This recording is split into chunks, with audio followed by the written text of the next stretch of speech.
Shoqata Mërgjimtari ka organizuar sot një aktivitet në shtëpinë të moshuarve në Shkodër me temë Zemra që nuk plakën kurrë, duke sjellë emocione, muzikë dhe momente të veçanta për të moshuarit.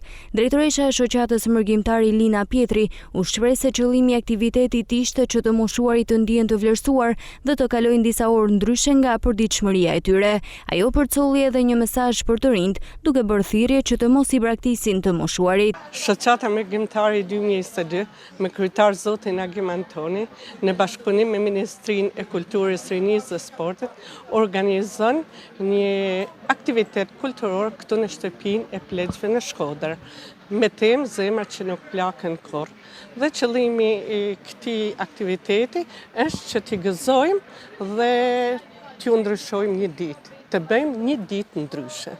Më tepër për trit se si duhet t'i respektojmë, se këto nuk kërkojnë shumë vërtet, këto kërkojnë të respektohen, këto kërkojnë të flasin butë dhe ëmbël, këto kërkojnë që kur të flasin t'ju një gjatë fjala, kërkojnë që t'jenë pjesë e familjes, kërkojnë që të vinë sa më shpesh edhe të bajnë takime, qoftë edhe një bilet avioni që të vinë e të shohin prindrit e tyre.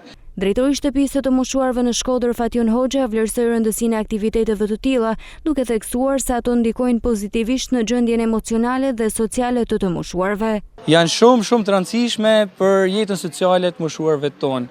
Ato i presim në padurim, ato mezi presin kur vinë vizitor, aq më tepër kur organizojnë aktivitete të tilla, kur ka muzikë, kur ka mesazhe të ndryshëm, kur ka vizitor dhe të ftuar të veçantë, të cilët vinë, i përshëndesin, i japin forcë, i japin motiv që t'i përballojnë sa më mirë plagët e jetës që i kanë kaluar ndër vite. Në këtë aktivitet morën pjesë të ftuar nga Shqipëria dhe Kosova, të cilët sollën buzëqeshje dhe emocione tek të moshuarit.